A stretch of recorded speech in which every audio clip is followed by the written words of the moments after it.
I want everyone in this room, the students in particular, to just imagine. Imagine that moment. You ever had a great feeling? The moment when you won something. The moment when you bought something for yourself for the first time. You feel for something nice. You know that?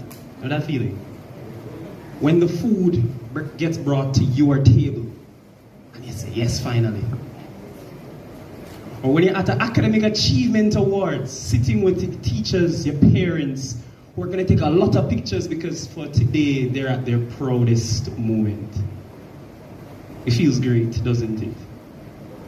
It's a moment that you want to last, a moment you want to cherish.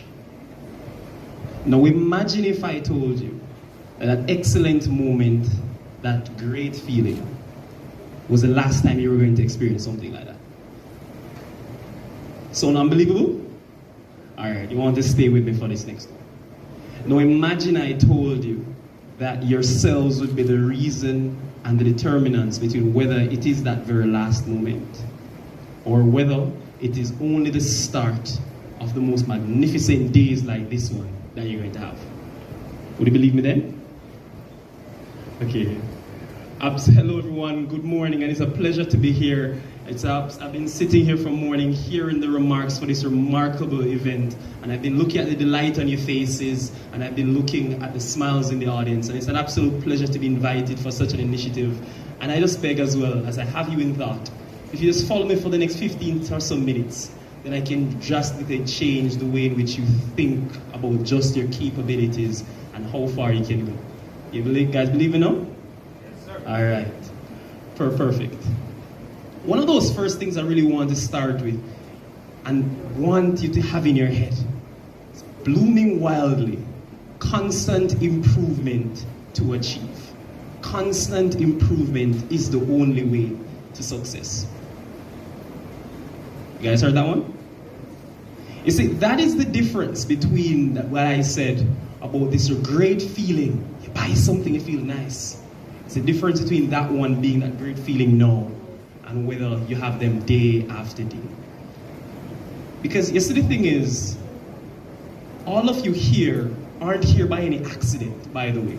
As you've been hearing from morning, every single one of you have been looking on the program with your names, Trelawney, Kingston, St. Catherine, all your schools. All of you here are here by virtue of your own determination, your courage, your hard work, your strength, despite every single circumstance. Despite any single kind of hardship you've propelled, you've pushed past it. You are exceptional individuals, exceptional students who have said, yes, I can get those grades and still do my community service. And I will, by the way. And you did. In spite of the challenges that came with the last 2 years, the pandemic that represented a major part of the adversities that people have had to face, distance learning, then hybrid, then back to face-to-face, doing your exams face-to-face, yet still you stand, yet still you prevail. But does it end there? After you get your award today, after you collect your C6 certificates? You see, I spoke about in spite of a while ago. I spoke about in spite of everything. And the thing is that at this moment when you prevail and you stand on top of everything, it is in that moment when you're standing at the top. That is the moment to start blooming. But I want you to keep that word in your head because I'm going to come back to it. Stay with me again now, just in case you're taking up your phone to scroll through Instagram. Yes, I see you. I want you to stay with me for this story right here. Yes, perfect, you just did that. You see, about a year and some months ago, I believe it was last summer, I was invited to do a keynote at a certain institution. It was online. And the presentation went well. In the days following, the event organizer reached out to me and she called me actually. And I remember I was at the campus at the time, which is the UWI Mona campus. And she said, Shamar, not just the students know, some parents and even some of the staff, some of the teachers are trying for me to reach out to you because they were wondering, how did you do so well at that presentation? his public speaking was just so immaculate. Even over the Zoom, he was calling names and engaging, and no one's camera was on. How did such a 22-year-old young man do so well? Like, does he do coaching? Does he do training? Can I call him for me to invite him somewhere and to help train us?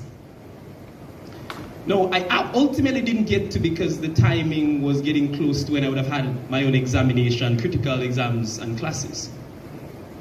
But you see, what they didn't know, well, none of those staff members or anyone knew at that time, when they were wondering what was his level of public speaking at that point, what they didn't know is that even after I was finished those classes that I couldn't attend for, even after I was finished writing up the exams, or if anyone knows here about the giant UE10, even after I left there, I was still now going back home, still having the online classes for another certification that I was doing online, completing additional courses to get even better.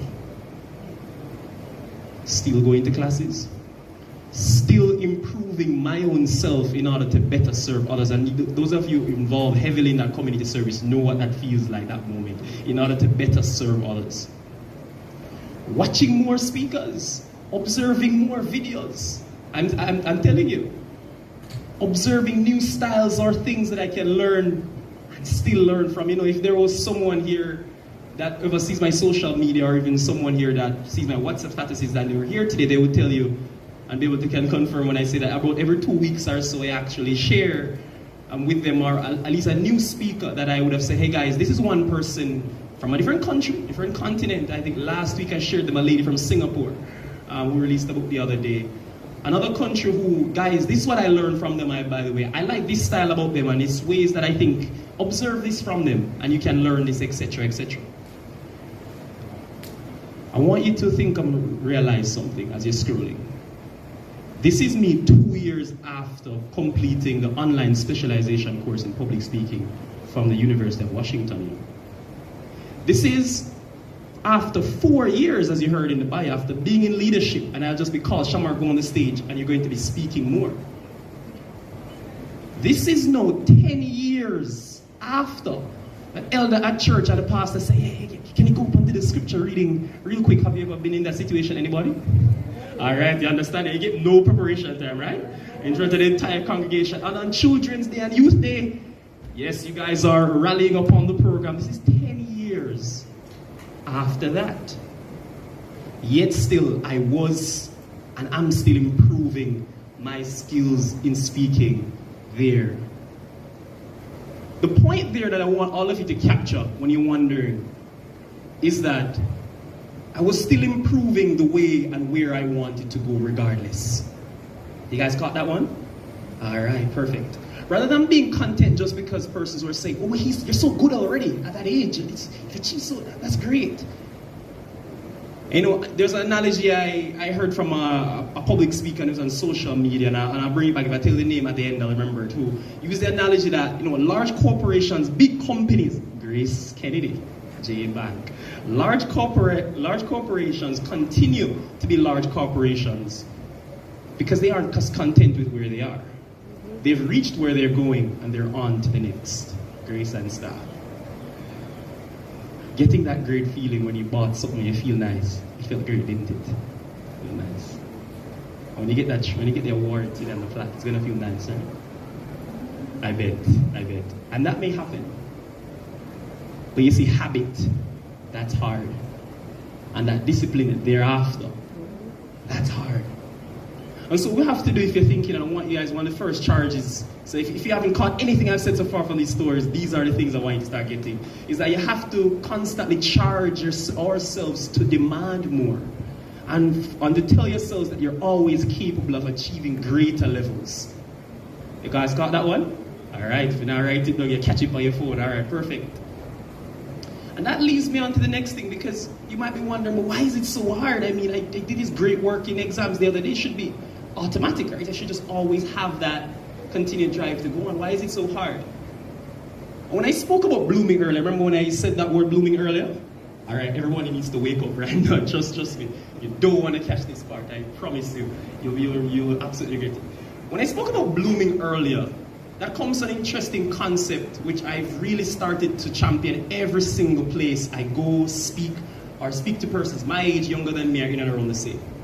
And it comes from a remarkable quote from an online creator named Alexandria L., which spoke to the idea that you need to choose to be big and not shrink for the comfort of others. Give yourself permission to take up space and bloom wildly without regret.